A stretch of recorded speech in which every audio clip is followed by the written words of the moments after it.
Ça, j'ai commencé. Ok. Non, ça va, tu peux laisser, ça me dérange pas. Les forces obscures. Je sais pas. On va le relancer. Vas-y, relance-le. Et rêve tov à tous, rêve tov, on va commencer le shiur dans 1 minute, le temps qu'on arrange le petit truc technique ici. Donc, vous attachez évidemment, on va parler de Rosh Hashanah. Hein? N'est-ce pas, Adam? C'est le moment où j'avais. Je crois qu'on va faire. C'est le moment où j'avais. Hein. J'ai raison. Bon, Hachem, on a déjà commencé à parler de Rosh Hashanah déjà ce matin. Vous n'étiez pas là, mais on a parlé principalement ce matin de l'aspect moussari, de l'aspect comportemental. Comment il faut se comporter à Rosh Hashanah pour avoir une bonne année. Et juste parce que vous n'étiez pas là pour la plupart d'entre vous, vous expliquez que Rosh Hashanah, évidemment, ça s'appelle Rosh Hashanah, la tête de l'année, parce que c'est l'embryon de toute l'année. Tout ce qui se passe à Rosh Hashanah, en vérité, ça va se refléter sur toute l'année qui va arriver. Et donc, comme on a dit, vous étiez de toute façon à Shabbat, on en a parlé à Shabbat aussi. Le principe, il est du comportement qu'on va avoir à Rosh Hashanah, tout le reste va découler. Et par conséquent, voilà, ça s'appelle la tête de l'année. Et tout ce qui va être décidé va être décidé à Rosh Hashanah. Tout le reste, comme je vous l'ai dit ce matin, tout le reste, c'est du rattrapage. C'est qui est arrivé? Ah, tu sais que je pensais à toi. Mordechai, j'ai dit, c'est pas possible qu'il rate un dimanche soir. C'est pas possible, Mordechai, qu'il rate un dimanche soir. C'est le dernier de l'année en plus. C'est le dernier de l'année, quoi la commode. Et ouais, la vérité. Et si ça fonctionne pas, on va prendre celui de Facebook, c'est pas grave. Et donc comme je vous dis, ok, mais jamais. Alors, Rabbi Mordechai, on a dit que tout ce que tu vas faire en Rosh Hashanah, c'est ça qui va décider comment tu vas, toute l'année que tu vas avoir. Une belle année, Bezrat Hashem, plein de santé, plein de brachot, encore des autres petits-enfants, Bezrat Hashem, en santé. Pareil, mon pauvre aussi.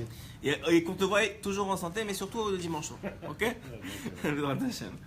Alors, donc ça, c'est un principe fondamental qu'il faut comprendre, c'est que l'année est déterminée à Rosh Hashanah, et que les livres sont ouverts et où on est inscrit dans le livre, vous savez, le livre de la vie, Bezrat Hashem, dans lequel on doit être inscrit. Et tout ce qui va arriver ne dépend principalement pas de ce qui est arrivé l'année dernière, dans le sens que comment Chazal l'explique, c'est qu'on va passer comme des moutons qui sortent d'un clos, donc l'un après l'autre. Et plus tu passes en arrière, dans les moutons, les derniers moutons, plus le jugement il est difficile, parce que Hachem il a accumulé les fautes. Donc en vérité, ton comportement de l'année il va déterminer à quelle place tu vas passer. Donc ça c'est ce qui détermine tout ce que tu as fait pendant l'année, comment ça t'a changé, qui tu es devenu à travers les mitzvot ou les averot que tu as faites, parce que c'est pas vraiment les mitzvot ou les averot qui déterminent, c'est qui tu es devenu à travers ça. Alors ça va déterminer où tu vas passer dans le troupeau. Et donc c'est sûr que ça prédétermine un peu la façon dont tu vas être jugé. Mais ce qui est le Ikar, c'est comment tu vas te comporter à Rosh Hashanah. Et le Ikar du Ikar, nous dit Rabbeinu, c'est comment tu vas penser à Rosh Hashanah. Si tu penses positif, si tu t'attends et tu attends d'Hachem qui te donne qu'une belle année, mais Hachem ça va beaucoup aider. Parce que ça montre que tu as confiance en lui. Et ça déjà c'est un très bon point. Et deux, Béhémet, la vérité c'est que Rabbeinu il nous dit entre les lignes que c'est toi qui te juges. Ce qui est quand même incroyable, avant Rabbeinu, tu n'aurais jamais compris ça. C'est toi qui te juges.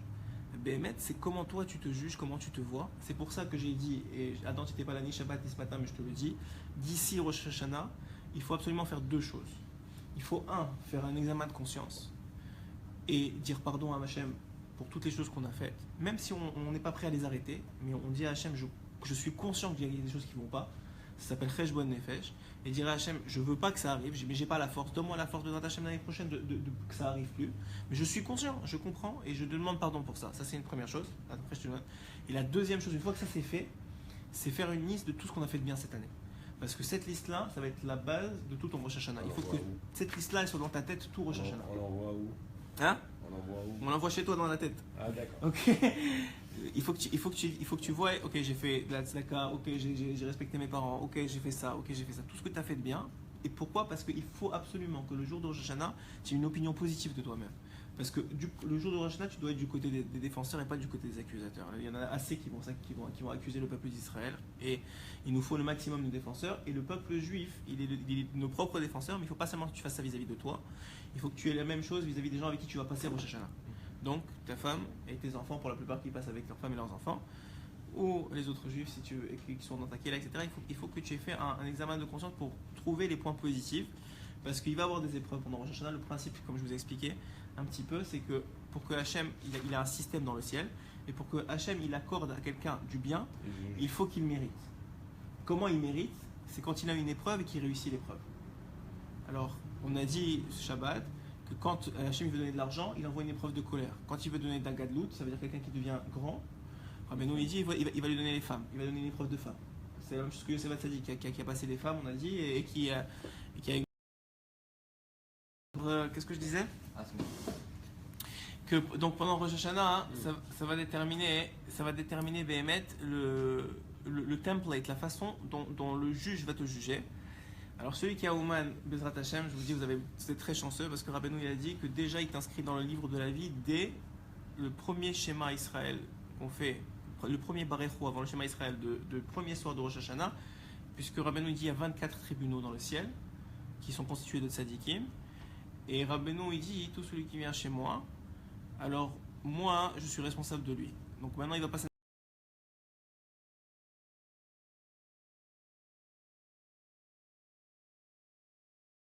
déjà manquant, on cherche chez les autres une façon de se comment dire ça, de se grandir. Ouais, l'individu il est manquant, donc qu'est-ce qu'il fait? Il cherche les défauts des autres pour dire mais moi je suis mieux que lui.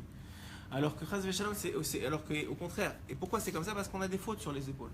Mais quand tu te sens léger, quand tu sens et que tu te convaincs que Hachem il va t'écrire dans le livre de la vie que Bémet il veut que tu reviennes.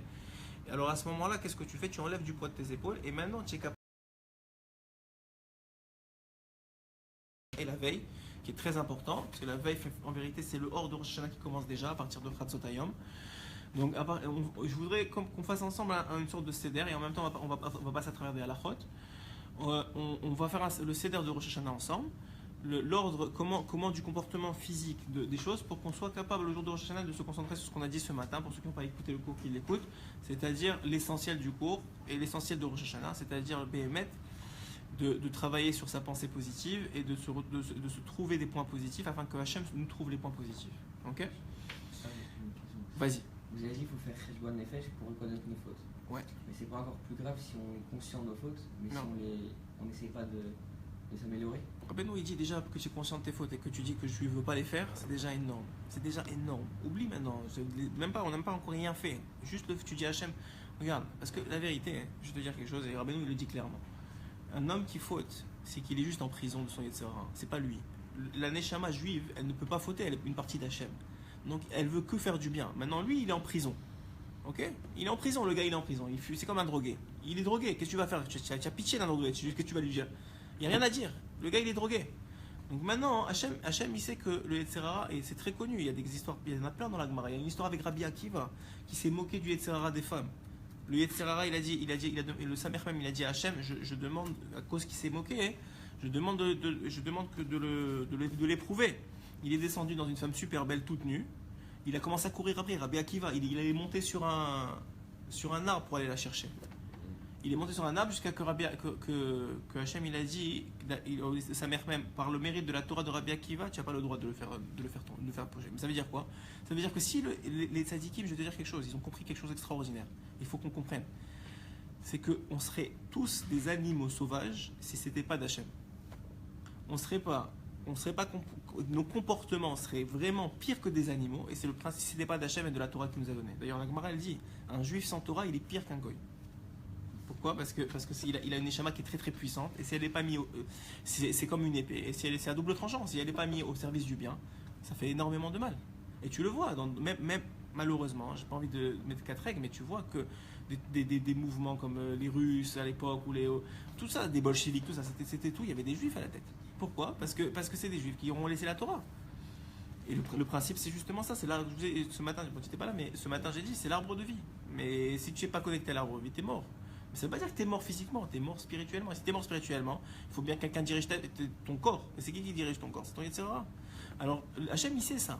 Hachem, il a mis ce système-là, c'est lui qui l'a mis en place. Ouais. Il y a une chanson qui dit Narnorak Ben Adam, on n'est que des hommes. Ouais. Ça veut dire, ok, on n'est que des hommes, mais une chose. Rabbi Nathan, il dit une chose, on ne te reproche pas. Pourquoi tu n'as pas de prière? Pourquoi tu n'as pas demandé? Pourquoi tu n'as pas dit Hachem, sors-moi de là? si tu comprends que c'est Hachem qui te met dans cette situation-là, si tu comprends que l'Yetzirah, c'est Hachem qui le dirige, alors dis à Hachem, je t'en supplie, enlève-moi ce Yetzirah, j'en peux plus. J'en peux plus.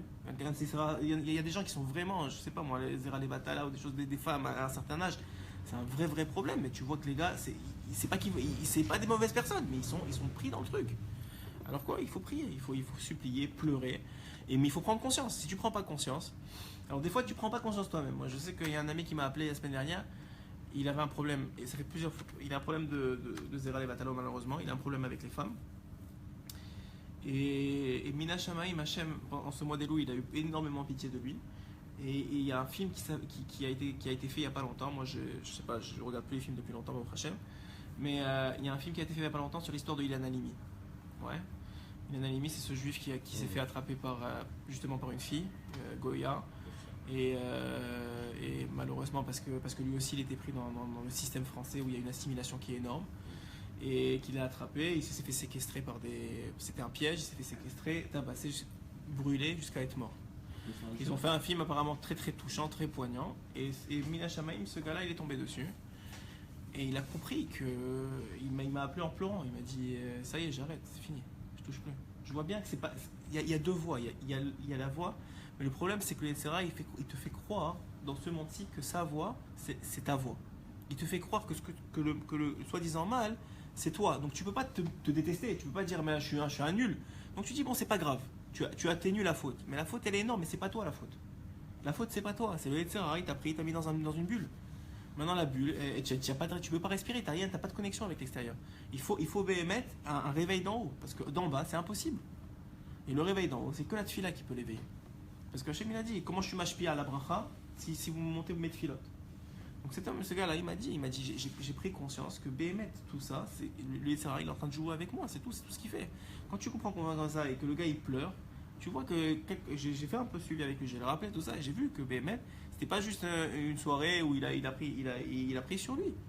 Il a pris sur lui, Béhémet, presque il est devenu chômeur des guiers en quelques jours, je sais pas si ça va durer, Bezrat Hashem. Mais ce que je sais, c'est qu'il y a quelque chose qui a pris conscience. Moi je me rappelle, j'avais lu j'ai lu il y a plusieurs fois depuis, j'ai lu il y a peut-être 4-5 ans, j'avais déjà fait Chouva, mais j'ai lu il y a 4-5 ans le livre d'Anaël. C'est un livre que Béhémet, il m'a mis par terre. Parce que tu vois la vérité en face. Regarde, Rabbi Nathan il dit quelque chose d'extraordinaire. C'est pas le sujet du cours, mais c'est pas grave, c'est très important, bon, j'essaie de comprendre ça. Il dit Rabbi Nathan, c'est sûr qu'un juif il peut pas fauter. Pourquoi ? Parce que si tu montres la vérité à un juif, ou à n'importe qui, tu lui montres la vérité, tu montres Hachem et tu montres la vérité. Mais c'est sûr, la vérité c'est la vie. Tu vas choisir la mort, ça marche pas, c'est impossible. C'est juste que toi maintenant, ta vision des choses, t'as pas les bonnes lunettes, c'est tout. Et t'es pris dans un engrenage et tu crois que la vérité c'est le shaker. Et c'est comme ça que ça marche. Et le Yetzirah, c'est Béhémet comme ça que ça marche. Il te fait croire que ce que tu es en train de vivre, c'est une vérité. Et de toute façon, tu peux pas t'en sortir. Et puis c'est pas si grave, tout le monde le fait. Et puis c'est pas la fin du monde. Mais le tzaddik, qu'est-ce qu'il fait ? Il te sort de là. Le tzaddik, il prie pour toi. Donc il te sort de là. Et toi-même, tu peux prier sur toi, même si toi tu n'es pas merachem sur toi, qui va être merachem sur toi.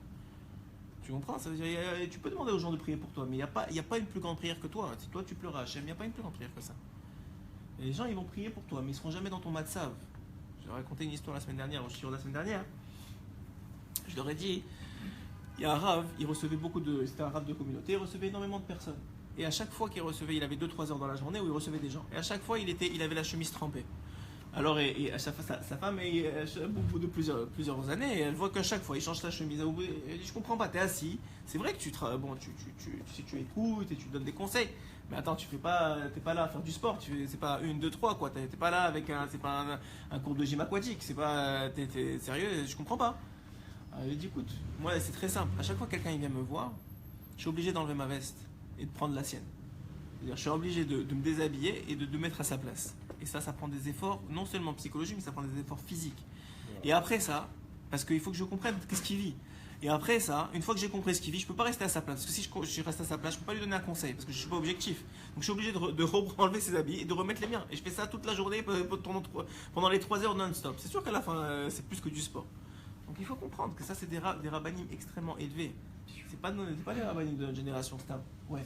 Par rapport à ce que tu disais, c'est le principe du vidouille. Le vidouille, c'est quoi ? C'est d'abord tu dis j'ai fauté. La première marche de la teshuva, c'est dire j'ai fauté. Ouais. Après, les autres marches, c'est Ça te permettra, la dernière, ça te permettra de, quand l'épreuve revient, de ne pas refauter. Mais déjà, la première, c'est de dire j'ai fauté. Ouais, la première, c'est d'avouer que tu fautes. Déjà, tu es dans une. Et d'ailleurs, c'est ce qu'il dit Rabbeinu. Rabbeinu, il dit que Erev Rosh Hashanah, il faut absolument, et c'est ça qu'on va parler aussi, c'est dans le Seder, c'est que absolument, à Erev Rosh Hashanah, c'est pour ça que c'est très important d'être là, Erev Rosh Hashanah, au Oman pour ceux qui vont au Oman, mais n'importe où, chez un tzaddik, essayez d'aller dans le matin. Parce que l'après-midi, c'est déjà Rosh Hashanah, on ne rappelle déjà plus nos fautes. Je vous ai dit que Rosh Hashanah, on ne rappelle plus nos fautes, à partir de midi, déjà, on ne rappelle plus nos fautes. Donc avant, dans la matinée, c'est bien d'aller sur la tombe d'un tzaddik, ici en Israël, Baruch Hashem, il y en a beaucoup, et d'avouer ses fautes. Il y a un Seder comme ça, un livre. Moi, je me rappelle la première fois que j'étais à Oman, j'ai fait ça, on m'a donné le livre, Baruch Hashem, mon Rav m'avait donné le livre, et c'était en français. Et il y a, vous savez, au Oman de Rosh Hashanah, il y a. Bon, c'est bon, on ne fait pas ce qu'on devait faire, mais c'est pas grave. Hashem, il sait ce qu'on doit faire. Alors, il y a beaucoup de monde devant le Kever. Hein. C'est pas. Tu vas voir votre Hashem, il y a du monde. J'ai dit bon, et la vérité, le meilleur conseil qu'on m'avait donné, c'est ne force pas les choses. Si le tzaddik qui veut que tu viennes, il va t'apporter. Donc ne force pas. Toi, tu fais, tu te mets derrière et tu avances. C'est ce que j'ai fait. Il y avait peut-être 10-15 lignes. Je me suis mis derrière, j'ai commencé. Alors, il y a un CD, il y a le petit Konak Lali à faire. Après ça, merci, ça va. Si tu veux, prends. Alors, il y a le petit Konak Lali à faire. Après ça, il y a l'aveu des fautes. Il y a un aveu qui est déjà écrit. Toutes les fautes possibles et imaginables, ils ont déjà noté. C'est un aveu du Chida. C'est un sefer du Chida. Le Chida Kadosh, il a déjà fait un seder de toutes les fautes possibles et imaginables. Que de manger à Pessah, tout ce que tu veux qui est possible, il y a écrit. Donc déjà, c'est en français, tu le lis, donc ça te touche. Et je me suis même pas rendu compte. J'avançais. Et il restait 3 lignes. Et moi, c'est la première fois que je faisais ça. Et c'était au moment où c'était écrit maintenant, avoue tes fautes. Les 3 lignes, elles se sont ouvertes. Je suis tombé direct sur le Sion. Et tu sens qu'il y a t'as des chamas à envie d'exploser. Et je suis pas le seul. Je vous ai dit, Rabbi Rabbeinu, il dit qu'il est Neshama Kolelet de tout Am Israël, comme tous les tzadikim de génération. Et comme il est Neshama Kolelet de Israël, ça veut dire que toutes les Neshamot, vous y compris, et moi y compris, on est contenu dans sa Neshama à lui. Et lui, il a dit, j'ai déjà réparé. C'est juste que maintenant, vous n'avez pas encore réparé. Mais moi, je sais comment vous réparez. Quand tu viens chez lui, le secret, c'est quoi? C'est que comme il a déjà réparé ta Neshama, il sait qui tu es vraiment. Pas ce que tu crois que tu es. Il sait qui tu es réparé. Il sait qu'est-ce que tu vaux. C'est aussi ce que Hachem il sait. Quand Hachem il te voit pas, tu crois qu'Hachem il te voit maintenant? Il te voit à la fin déjà. Hachem il n'y a pas de temps pour lui. Hachem il te voit déjà réparé. Il te voit déjà au temps du Mashiach. Il sait très bien qui tu vas être au temps du Mashiach. Donc quand Hachem il te voit comme ça, il a pitié de toi maintenant. Il sait très bien que c'est une question de temps et que tu as un tzaddik gamour. C'est juste toi tu le vois pas. Mais lui il le sait. Et Rabbeinu c'est la même chose. Quand tu vas chez lui, il a déjà fait la réparation. Donc il sait déjà le diamant que tu es. C'est juste que toi tu le sais pas. Donc quand tu vas chez lui, il te prête ses yeux. C'est ça qu'il dit, je te prête mes yeux.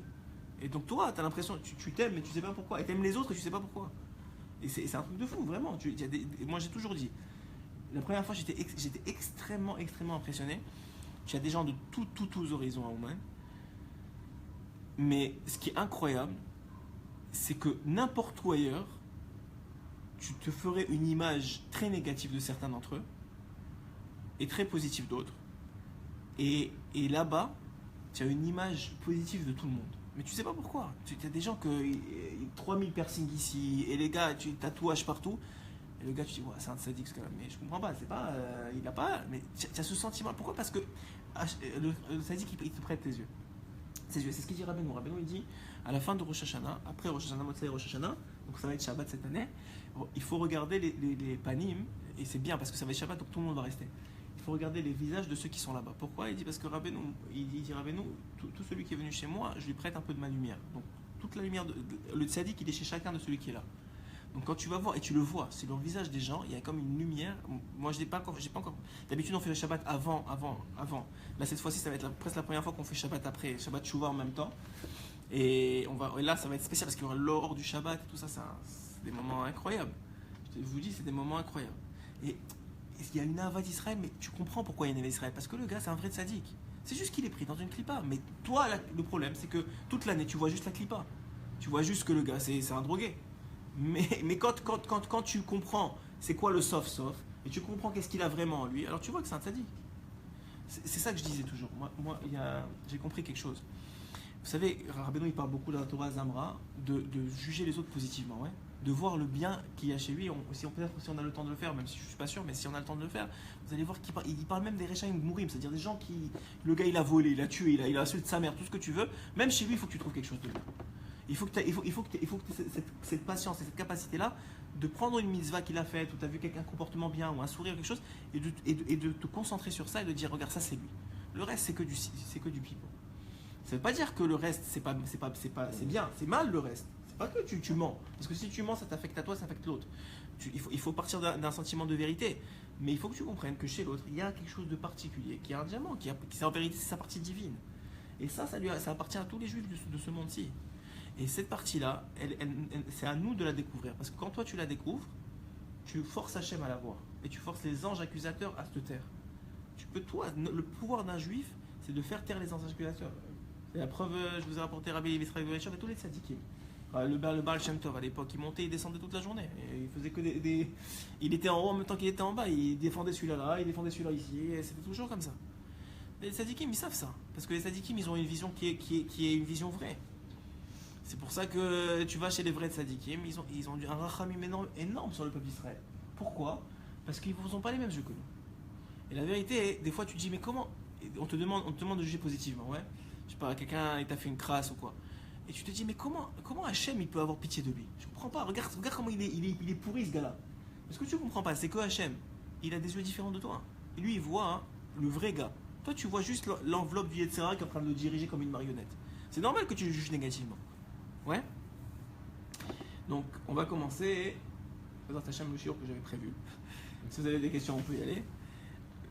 Donc, on a dit Erev Rosh Hashanah. Donc, on a déjà commencé. Erev Rosh Hashanah, en général, on fait les slichot ce jour-là pendant la nuit. Ok? Pourquoi? Parce que on a dit déjà quand Rosh Hashanah commence, quand la journée Erev Rosh Hashanah, donc ça va être mercredi cette année. S'il y a des questions, tu me dis, David, ok? Ça va être mercredi cette année. Donc pendant la journée de Rosh Hashanah, déjà on évite de faire des slichot, même si on les a pas faites, on peut encore les faire, mais on peut pas faire les David, des parties dans les slichot qu'on peut pas faire, comme la partie de les David, etc. Maintenant, on peut pas. Hein? On peut le faire, mais il y a des parties qu'il faut sauter. Le mieux c'est de le faire dans la nuit, à Chatzot Laila, vers minuit et demi, etc. Je sais qu'ici ils le font chez Rav Meir à Boursera. Il y a d'autres endroits où tu peux le trouver ici à Ashdod. Ici aussi on le fait, oui. On le fait avant la Ouais, alors exactement, on fait avant le Netz, on le fait dans la nuit. Ici aussi où tu le fais. Donc c'est le mieux, c'est de se réveiller tôt et de le faire, ok? Ensuite de ça, je vous donne un CDR simple. Moi je vous dis, je ne vais pas vous donner de grands chidushim, mais il faut que ce soit clair dans votre tête, comme ça vous pouvez vous concentrer sur ce qui est vraiment important.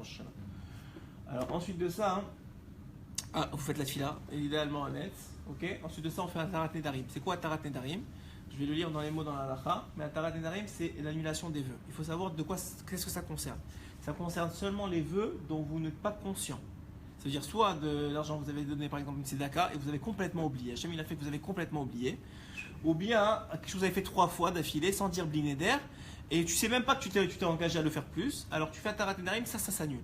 Mais tous les nedarim que tu sais que tu as fait, genre le gars il a donné l'année dernière à Rosh Hashanah 10 000 shekels, il sait qu'il a donné 10 000 shekels, il croit qu'un tarat nedarim ça va l'annuler, ça va rien annuler du tout. Un tarat nedarim, c'est un neder qu'il a pris et ça lui fera reprocher le jour de Rosh Hashanah. Donc il faut ça, les neders qu'on connaît, il faut les régler avant Rosh Hashanah. Très important. Maintenant, ceux qu'on ne connaît pas, on fait ce qu'on appelle un tarat nedarim devant 3 juges, qu'on appelle 3 témoins, enfin des gens de qualité, et on fait un tarat nedarim après la tfila de Netz. Ok? Ensuite de ça, on fait vite, on va sur la tombe d'un tzaddik. Ceux qui sont à Ouman, évidemment, on est chez Rabbeinu. Ceux qui ne sont pas à Ouman, dans les Baruch Hashem, il a fait exprès que dans la plupart des villes du monde où il y a des juifs, il y a des tzaddikim. Et donc on va sur la tombe du tzaddik. Des fois on va même chez nos parents, nos grands-parents, etc. Et pourquoi? Parce que la Gemara dans Rosh Hashanah elle dit que c'est pas seulement les vivants qui sont jugés, mais même ceux qui sont en haut, ils vont être jugés le jour de Rosh Hashanah. Vous allez me demander normalement pourquoi? Pourquoi est-ce que les gens qui sont déjà jugés, ils ont déjà passé Yom Hadin, ils ont déjà passé le jour du jugement, pourquoi est-ce qu'ils ont besoin d'être rejugés? Ouais. Alors la réponse de la Gemara elle est très simple. Elle te dit qu'en vérité, tout le monde est jugé parce que la personne qui est maintenant en haut, elle a été jugée le jour où elle est partie de ce monde. Mais chaque année, elle doit être rejugée en fonction des actions de ses enfants. C'est-à-dire quoi? Si des actions de ses enfants qui dépendent de elle. Par exemple, si toi tu avais une mida tova, tu avais un trait de caractère de générosité, et tu as montré à tes enfants comment faire la générosité. Tes enfants et tes arrière-petits-enfants et tes arrière-petits-enfants, même 10 000 générations après, s'ils continuent cette même mida-là, c'est grâce à toi. Donc toi, tu en prends le sarar et tu montes dans le ciel chaque année. Si maintenant toi tu as été un radin, pas vous, Baruch Hashem, mais d'autres, ils ont été des radins et ils ont montré à leurs enfants qu'il ne faut pas donner. Et bien si ton fils il continue S'il fait tchouva, ben, il est très chanceux, Baruch Hashem. Mais s'il continue la mida de son père aussi, chaque année, il va être jugé sur le comportement de son fils. Donc en vérité, on n'a pas seulement notre responsabilité à nous, mais le jour de Rosh Hashanah, il s'est rappelé que le jour du Seder, le soir du Seder, toutes les générations descendent et sont là pour écouter le Seder de Rosh Hashanah en même temps que nous, parce que leur jugement dépend du nôtre. Donc qu'est-ce que je vous disais? Oui, c'est pour ça d'ailleurs que Yaakov, entre parenthèses, Yaakov dans la Torah, il a demandé à Hachem que lorsque Korach, l'histoire de Korach est arrivée, que dans la Torah ne soit pas écrit son nom. C'est écrit Korach, Ben Levi, Ben Isra, et pas Ben Kehat, et pas Ben Yaakov. Pourquoi? Parce qu'il a dit Yaakov, moi, la mida de Korach, elle n'est pas chez moi. Ok, donc je veux pas. Et deuxièmement, il y a le Rabbi Nathan, il explique plus selon Chassidut, parce que ça fait un peu égoïste de dire ça, que Yaakov il a dit genre, puisque mon petit-fils c'est pas ma mida, ne me rappelez pas. En vérité, c'est parce qu'il n'a pas été rappelé, alors il est pas noké badavar. Ça veut dire il est pas, comment on dit en français, il n'a pas de parti pris. Ok. Donc maintenant, lui, il peut se présenter défenseur de son petit-fils.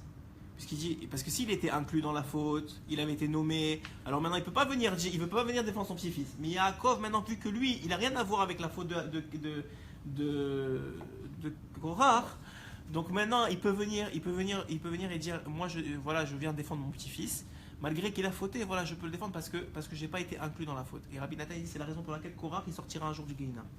Sinon il ne serait jamais sorti. Si le nom de Yaakov avait été nommé dans la Torah, il ne serait jamais sorti du Gehinam. Et donc ça c'est une chose. Donc il faut savoir que c'est pas non seulement notre façon de se comporter à Rosh Hashanah, c'est pas nous qu'on engage, mais c'est aussi toutes les générations précédentes. Ok.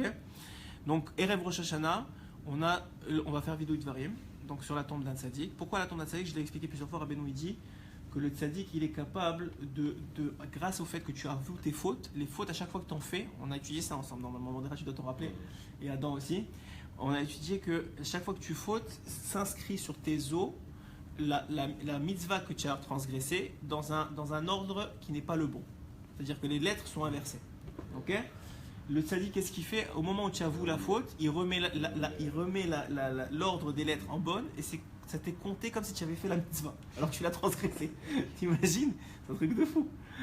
Ça t'est compté comme si. Tout ça parce que tu as avoué. C'est pour ça que Rabbeinu il dit des fois, on est là, je veux pas que vous tombiez, vous glissiez dans la peau de banane que je vous propose, mais des fois, Hachem il fait exprès que tu fautes justement pour que tu ailles chercher des nitzotzot qui seraient pas allés, personne ne serait allé chercher. Et c'est aussi comment on appelle ça, l'épreuve de notre génération. Et pourquoi dans la Gemara c'est écrit, il y en a qui disent, il y a des tzadikim qui disaient je veux pas être dans la génération du Mashiach. Il y en a d'autres qui disaient je veux être dans la génération du Mashiach. Vous savez c'est quoi la différence? La différence elle est très simple, c'est que la génération du Mashiach, on descend dans les plus bas fonds qui existent. Nous, on est en train de descendre dans les plus bas fonds qui existent. Pourquoi? Parce qu'il y a des nitzotzot de Gdusha qu'il faut aller chercher.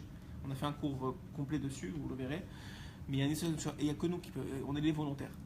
On est ceux qui ont été choisis pour faire ça. Donc il faut se salir pour aller chercher dans la boue, vraiment sale, mais à la fin on va sortir le diamant, c'est obligé.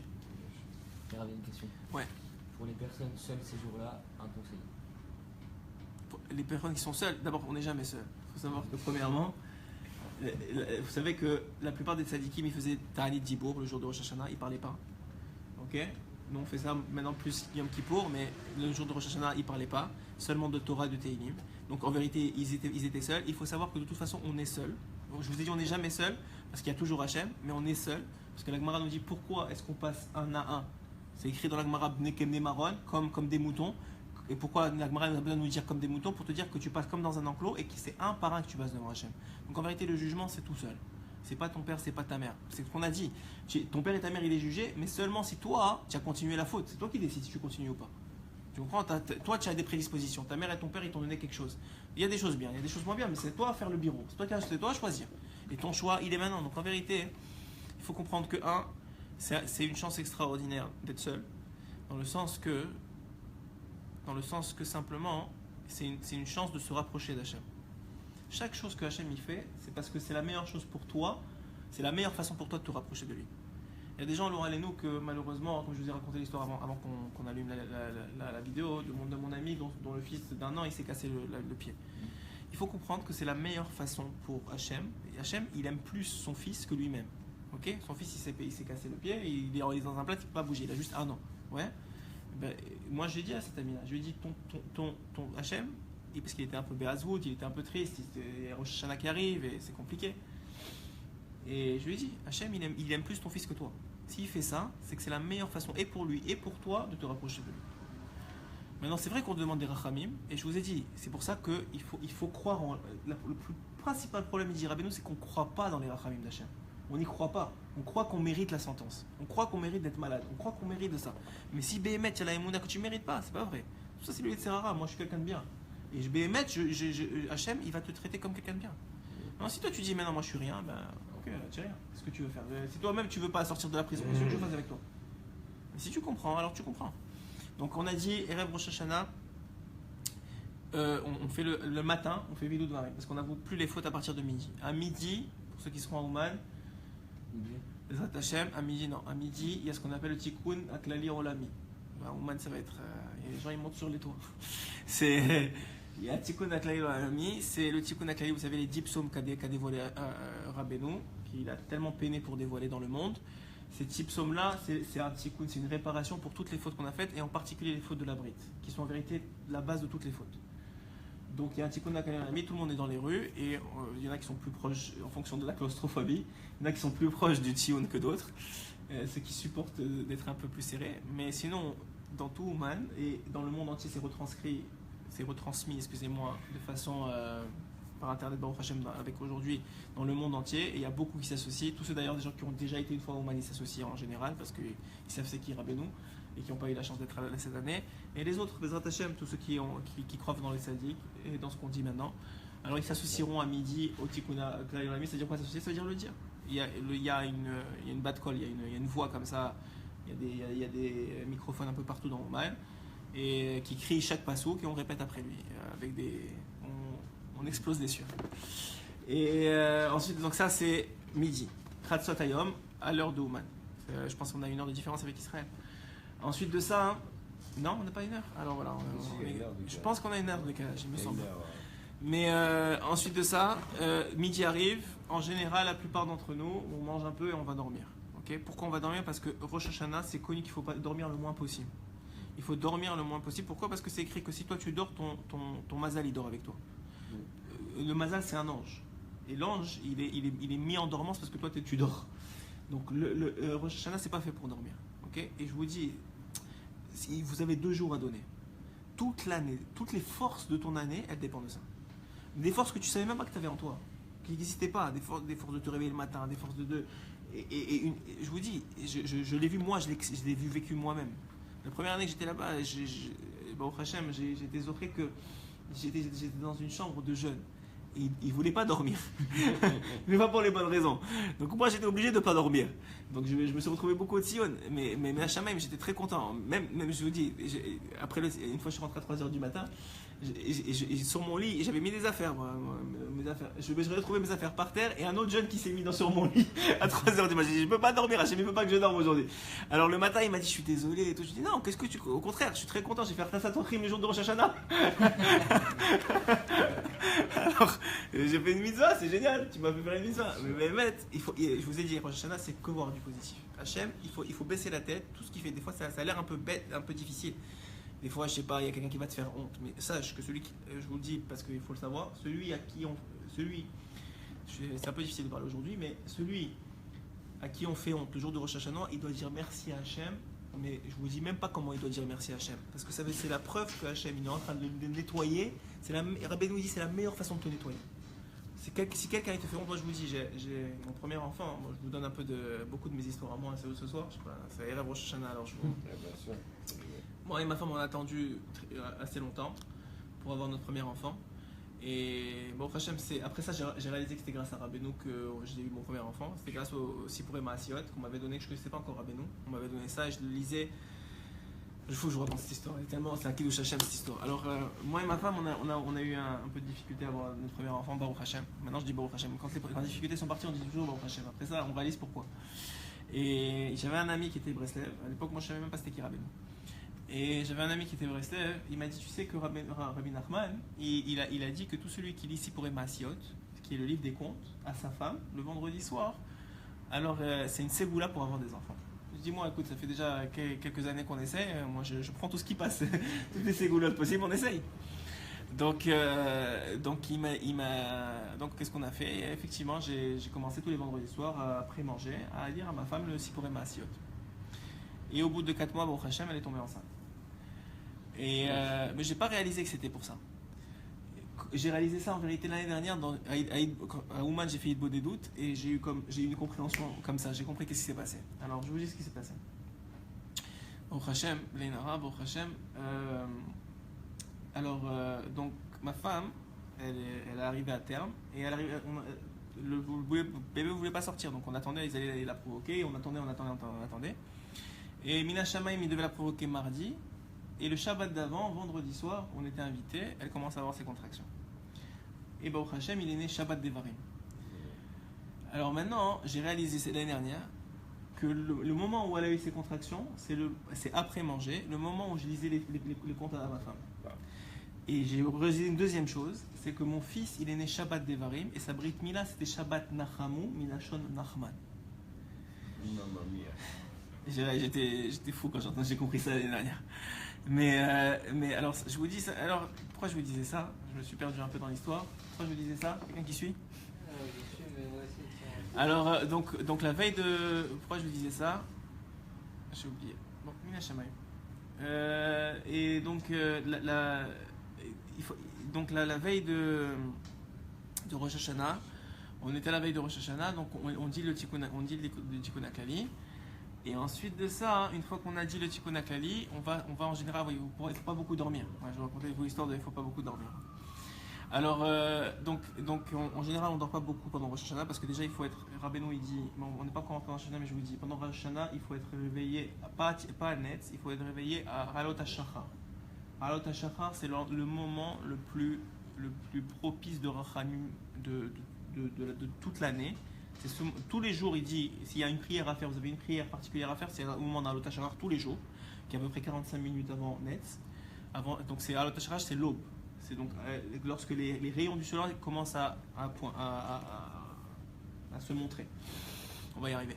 Commence à se montrer. Et Netz, c'est le lever du soleil. Donc on est à peu près 45 minutes avant Netz. Il dit Rabbeinu, il dévoile que c'est le moment de Rachamim le plus grand qui existe dans la journée. Et à Rosh Hashanah encore plus que tous les jours de l'année. Donc il faut être réveillé à ce moment-là. Donc la plupart d'entre nous, et c'est un bon conseil, si on prépare Rosh Hashanah, donc on dort l'après-midi et rêve Rosh Hashanah. Et ensuite de ça, on se réveille, on va au mikvé, parce que c'est très très important d'aller au mikvé et rêve Rosh Hashanah. Il faut savoir que le mikvé, c'est une purification. Et c'est une purification parce que Bémet Hachem, il te purifie. Il faut y croire aussi. C'est pas juste tu vas dans une piscine. À chaque fois que tu rentres ta tête dans l'eau, il y a un inyan aussi dans le mikvé de Hanava, comme je vous l'ai dit Shabbat, que puisque tu es tout nu devant un Kadosh Baruch Hu, comme tu as été créé, tu n'as pas de Rolex et de Mercedes dans ton mikvé. Donc on est tous les mêmes et en général il y a une sorte de pudeur qui s'installe si tu es conscient de ce que tu fais. Donc Erev Rosh Hashanah, on fait le mikvé. Il faut savoir que ce mikvé là est très important, il purifie énormément. Et à partir où tu fais le mikvé, c'est fini, tu oublies tes fautes. Ils n'existent plus, tu n'as jamais fauté de ta vie. Tu n'as jamais fauté. C'est pas juste, c'est pas une parole. À partir du moment où tu as fait le mikvé, il faut que tu saches, c'est pas que tu crois, que tu saches qu'aux yeux d'Hachem, c'est comme si tu n'avais jamais fauté. Tu es un nouveau bébé. Tu pars une nouvelle année, tu pars une nouvelle histoire, tu pars une nouvelle vie. C'est bémet comme ça tous les ans, je vous le dis. Moi je l'ai vu de mes yeux, j'ai vu des choses extraordinaires changer. Mais donc à partir du moment où tu fais le mikvé qui est à peu près 1 heure avant Mitra, ou il y en a qui font Mitra un peu avant, ça dépend, mais en tout cas on va dire 1 heure avant la rentrée 1 heure ou 2 heures avant la rentrée de Rosh Hashanah, tu as fait le mikvé, à partir de ce moment-là c'est fini. Tu es une nouvelle personne et tu n'as jamais fauté de ta vie. Maintenant on rentre Rosh Hashanah, évidemment la tefila, Rabbeinu il dit, vous savez très bien que l'essentiel de Rosh Hashanah c'est la prière. L'essentiel de Rosh Hashanah c'est la prière, c'est pas la Torah, c'est la prière. Parce que c'est Yom Adin, il faut que tu te défendes. Alors comment tu te défends? Tu montres à Hachem que tu es attaché à lui et que tu veux t'attacher. Donc évidemment, en particulier dans le schéma Israël et dans des moments très importants, la Hamida, la première bracha de la Hamida, essayez le plus possible de prendre quelques secondes avant de commencer la Hamida et quelques secondes avant de commencer le schéma pour savoir que vous allez faire schéma, vous allez faire la Hamida et de vous concentrer sur les mots. C'est très important, c'est très bon et très important, Bezrat Hachem, d'avoir un livre traduit. ok, de Seder de Rosh Hashanah, que vous n'avez pas cherché. Il faut vous préparer. Vous comprenez que vous préparez. Tout votre argent de l'année, ça va dépendre de ça. Combien vous vous préparez si on vous dit on va vous faire un chèque de $1 million maintenant? Combien tu vas te préparer pour présenter ton plan? C'est ce qui va se passer à Rosh Hashanah. Hachem, c'est rien pour lui $1 million. C'est rien pour lui la santé, c'est rien pour lui tout. Tout est rien pour lui. Tout ce qui, en vérité, c'est toi qui le limites. On l'a dit beaucoup de fois, c'est toi qui le limites. Donc c'est toi qu'il faut que tu travailles. Hachem, une fois que tu travailles, il veut que te donner. C'est son fils, c'est comme si c'était ton fils. Ton fils, il est parfait. Tu veux pas lui donner tout. Il a rien à arranger. Qu'est-ce que tu vas faire? Tu vas lui donner. Et toi, t'as nos limites. T'as pas de problème. Donc le principe, il est que Rosh Hashanah, surtout pendant le Shema et surtout pendant le Barechou. Le Barechou, c'est donc l'entrée de Rosh Hashanah, juste avant le Shema, au Barechou, au Shema, et au minimum, la première bracha de la Hamida, il faut essayer de fermer les yeux et de se concentrer, ou bien de regarder les mots en français en même temps que vous lisez l'hébreu, pour vous concentrer sur la tefila. Ok? Ensuite de ça, vous rentrez chacun à la maison ou au niveau du Seder. Il faut savoir que, comme je vous ai dit, Abraham, Yitzhak, Yaakov, David, Moshe, tout le monde est là. Et vos propres ancêtres à vous, ils sont là au Seder. Et maintenant, il y a un Seder qui va s'installer. Et Chachamim, ils ont choisi des aliments spécifiques. Pourquoi? Principalement pour éveiller la miséricorde divine. Ça veut dire quoi? Ça veut dire que vous allez manger des dattes parce que c'est doux. Et vous avez un Yehi Ratzon à chaque fois à lire. Et le Yehi Ratzon, c'est donc une demande personnelle à Hachem. Comme, par exemple, on va dire les grenades, de la même façon que les grenades, il y a plein de grains, alors que mes misvotes soient plein de grains, etc. etc. Et Béhémet, ça marche. Et le Harizah, il dit, le plus tu en fais, le mieux c'est. il y a quelqu'un, et ce matin, on était en train d'étudier ça, et il y a quelqu'un qui m'a dit, moi, chez moi, on mange des bananes. Je lui dis, pourquoi? C'est quoi le Haïnian?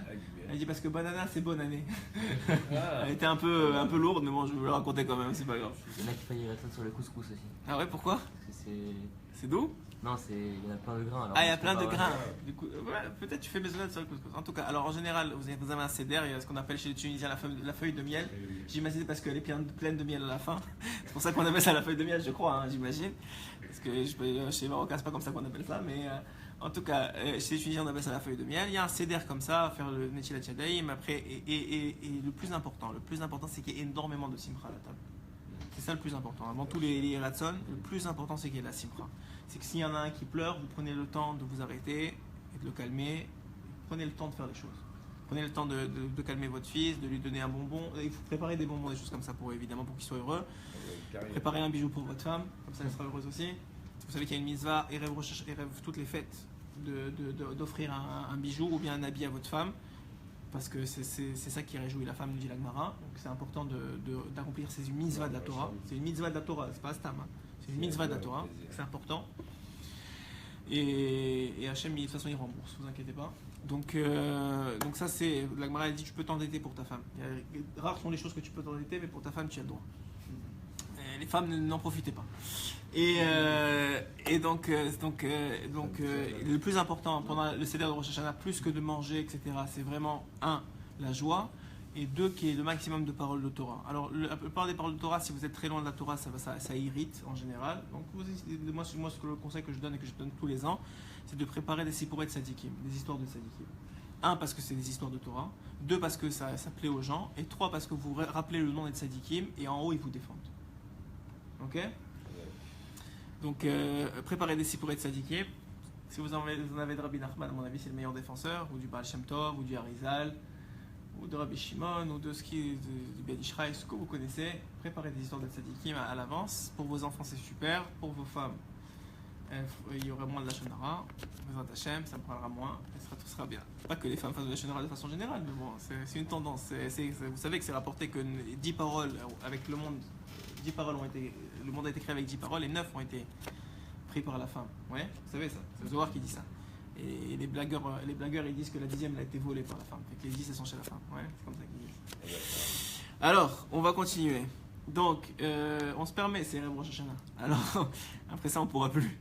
Ensuite de ça, donc on est le soir de Rosh Hashanah. Ensuite de ça, en général, on essaie de dormir assez rapidement après le repas. Pourquoi? Parce qu'il faut se réveiller le plus tôt possible. À partir de Chatzot, déjà, c'est idéal. Si tu arrives à te réveiller à 1h du matin, tu es le roi du monde.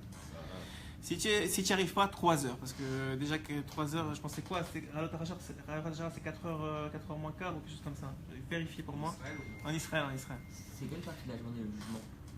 Alors le jugement en général, c'est pendant c'est les 2 jours. C'est les 2 jours. Il y a un jugement d'Ina Kasha et d'Ina Rafia. 5h15. Mais 5h15. Ouais, 5h15 à l'Otashacha. Donc ça veut dire déjà à 4h du matin, au maximum, vous devez être réveillé. Le temps de vous préparer, faire votre toilette, vous habiller, etc. Ok? C'est pour ça qu'il faut dormir avant. Voilà. Et c'est un système. Et tout le monde se réveille. À Ouman, c'est différent. On va te sortir du lit, t'inquiète pas. Mais t'as pas le choix. Ton année, elle dépend de ça. Mais donc, et de toute façon, à Ouman, t'as pas le choix parce que si tu rates une fila nette, il n'y a plus de fila. C'est fini. C'est compliqué de trouver une fila après ça. Donc on va dormir tôt. On se réveille, Bezrat Hashem Siyat Ishmael, évidemment, le plus tôt possible dans la nuit. Et à ce moment-là, on fait en général le Tikkun HaKlali avant on fait modé, Tikkun HaKlali, etc. avant la tfila. Et on étudie un peu ceux qui veulent étudier. Et ensuite de ça, on commence la tfila. En général, comme il faut. Si vous avez des demandes à faire, le meilleur moment, c'est évidemment ce moment-là, le moment de la nuit. Et c'est jamais, je vous ai dit, c'est pas des demandes personnelles. Parce que les demandes personnelles se transforment en accusations. C'est pas des demandes personnelles. Ça veut dire vous demandez rien de personnel. Ok? Vous demandez, s'il y a des demandes à faire, vous demandez des choses que Hachem il veut. Que vous rapprochez de lui.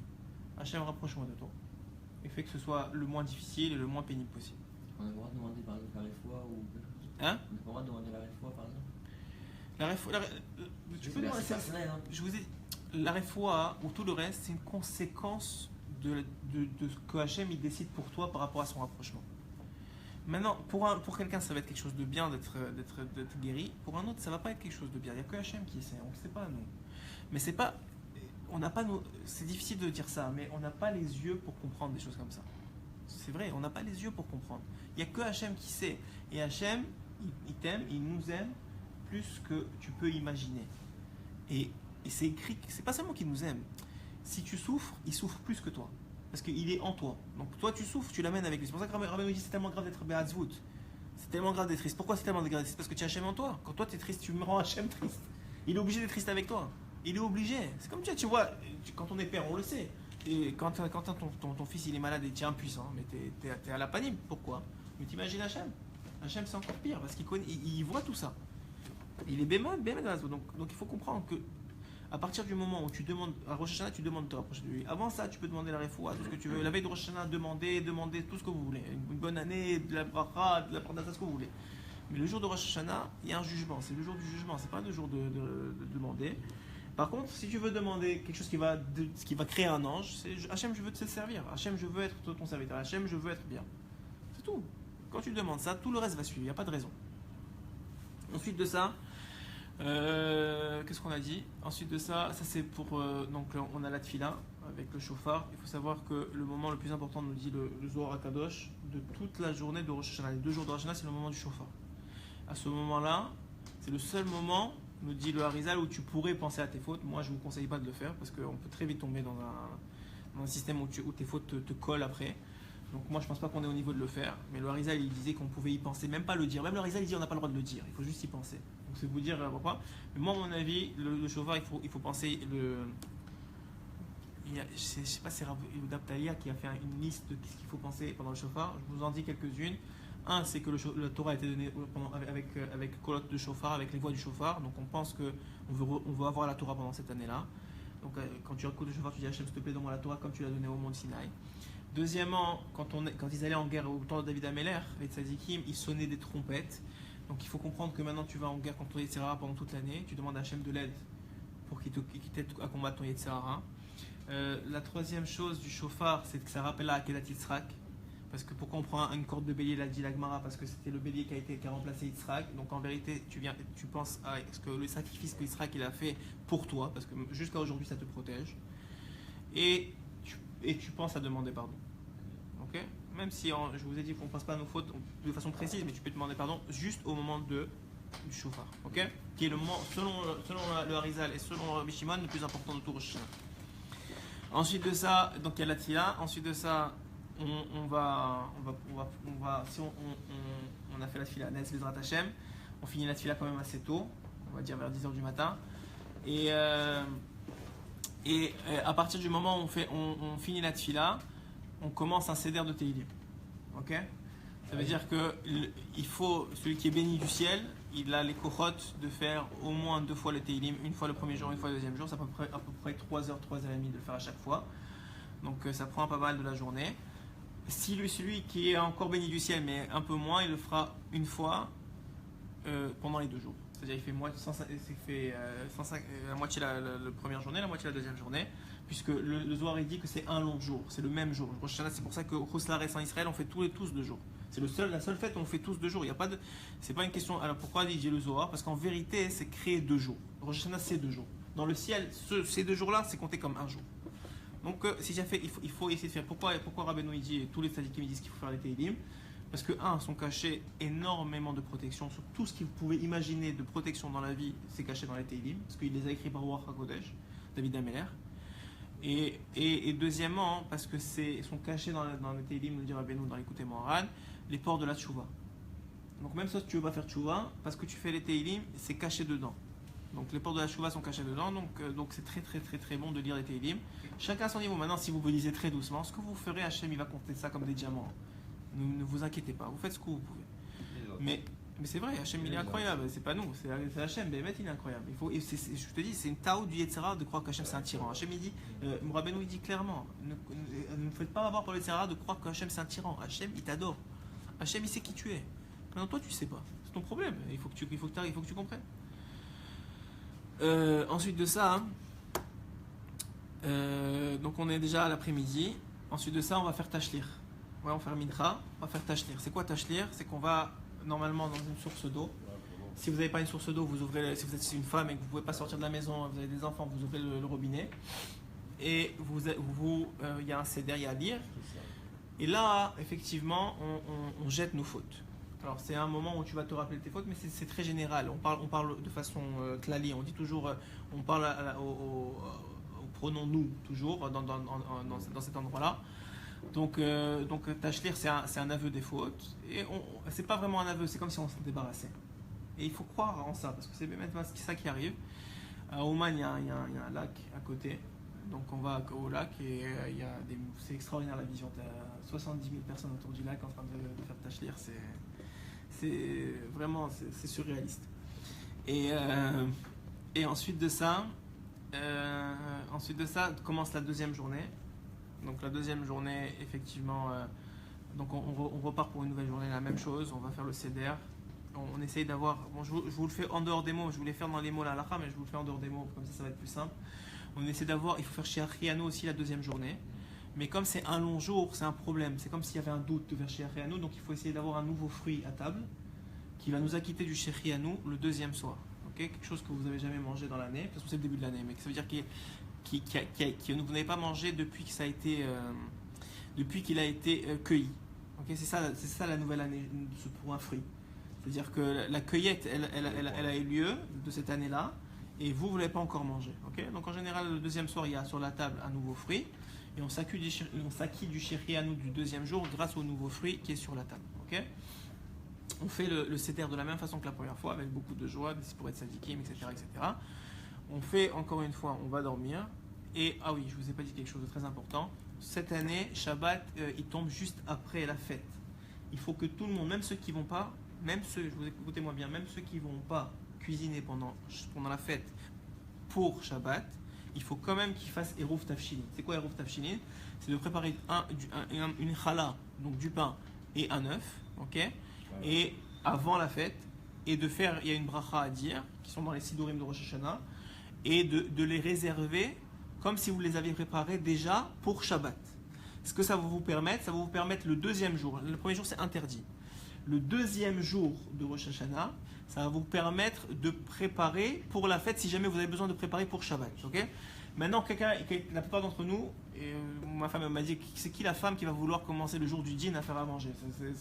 Ça n'existe pas. En général, c'est préparer tout à l'avance et on met sur les platas, comme tout le monde. Mais même si vous faites ça, il faut faire ça. Pourquoi?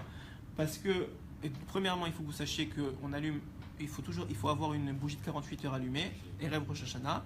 On fait la bracha sur les 2 bougies pour la Yom Tov avant que Rosh Hashanah rentre, oui.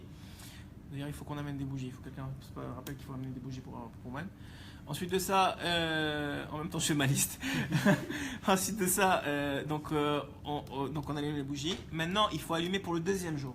Mais pour allumer pour le deuxième jour, il faut que votre femme, ou vous, si vous allumez, vous êtes tout seul, il faut que vous attendiez que cet Akourafim soit arrivé. C'est-à-dire qu'il y ait la sortie des étoiles. Il y a une heure spéciale qui est la sortie des étoiles. C'est-à-dire que la première journée soit complètement terminée selon toutes les déroutes, selon tous les avis. Et c'est à ce moment-là que vous pouvez allumer pour la deuxième journée. Et comment vous allumez? Évidemment, vous ne prenez pas une allumette, vous allumez. Il faut qu'il y ait déjà une bougie qui est allumée. Vous allumez de cette bougie-là, vous allumez les nouvelles bougies, vous faites la bracha, vous allumez les deuxièmes bougies et vous n'éteignez pas. Faites très attention parce que éteindre aussi, c'est un histoire de Horaïta. Vous ne pouvez pas faire comme ça et éteindre l'allumette, vous la posez, vous la laissez brûler jusqu'à qu'elle se consume complètement. Comme quelqu'un qui fume, ils savent ça, qu'ils peuvent fumer pendant Rosh Hashanah parce qu'ils peuvent allumer d'une bougie déjà allumée, mais ils ne doivent pas éteindre le mégot. Ok, très important. Donc le deuxième jour, on va allumer les bougies après Tzedakah Kochavim. Et Rev Shabbat, on va allumer les bougies de Shabbat pendant la fête. Donc on va préparer Shabbat pendant la fête. Donc en vérité, il faut faire Eruv Tashilin parce que même si c'est pas de la nourriture, tu prépares Shabbat pendant la fête. Donc tu es obligé de faire Eruv Tashilin. Ok. Maintenant, quelqu'un qui aurait Bedi Avad, qui aurait oublié de faire Eruv Tashilin, il a eu le droit une fois dans sa vie de se fier à Eruv Tashilin du Rav de la communauté. Une fois dans sa vie, pas tous les ans. Donc s'il a fait déjà une fois, mais bon, il ne faut pas être Be'adzout, mais il est mal pris, il s'acquittera des bougies de Shabbat par quelqu'un d'autre ou il s'arrangera différemment. Ok. Donc cette année, Shabbat tombe juste après, ce qui est extraordinaire. On fait du Kodesh au Kodesh, c'est vraiment extraordinaire, je vous le dis. On monte des Gdusha parce que Shabbat c'est encore plus haut que Rosh Hashanah. Donc on monte dans la Gdusha et cette année aussi, je pense que Kippour ça tombe Shabbat aussi, n'est-ce pas? Donc on va avoir Shabbaton le jour de Kippour. Je vous dis, ça va être une année. Il va avoir des choses. Je ne sais pas ce qu'il va avoir, mais il va avoir des choses. Les Zat Hashem, que des bonnes choses. Les Zat Hashem, c'est sûr que des bonnes choses, parce qu'Hachem fait que le bien, mais je vous dis qu'il va avoir des choses cette année. Et où j'en étais, donc on arrive à Shabbat, et là donc on commence Shabbat normalement, et c'est Shabbat Shuvah. Donc le Shabbat de la Shuvah, ça veut dire que tu dois montrer à Hachem que le plan que tu as proposé à Rosh Hashanah, il faut essayer de l'appliquer à Shabbat. Montrer que tu es de bonne volonté. Quoi. Maintenant, ça peut arriver que tu te plantes, mais il faut montrer que tu es de bonne volonté les Hachem pendant Shabbat. Est-ce que j'ai oublié quelque chose? Je ne me rappelle pas, je ne sais pas. En tout cas, je vous ai donné le rov de ce qui s'est passé. Ça, c'est le Seder de Rosh Hashanah. Maintenant, vous l'avez dans la tête. Maintenant, vous pouvez vous concentrer sur ce qui est vraiment important en Rosh Hashanah, c'est-à-dire rendre Hachem Meler, rendre Hachem roi sur nous. C'est ça le plus important. Et comment on fait ça? On lui dit d'abord. Tfila, vous allez voir plein de fois Melech HaKavod, Melech HaKavod, Melech HaKavod. C'est Hachem, tu es notre roi, mais surtout par notre comportement. C'est-à-dire quand tu montres à Hachem que quel que soit ce qui arrive, tu acceptes sa volonté, c'est la preuve que tu es un vrai soldat. Voilà. Shana Tova Umetuka. On dit on souhaite Shana Tova Umetuka. Pourquoi on souhaite Umetuka? Tout le monde le sait, mais je vous le dis. C'est pas une Shana Tova, c'est une.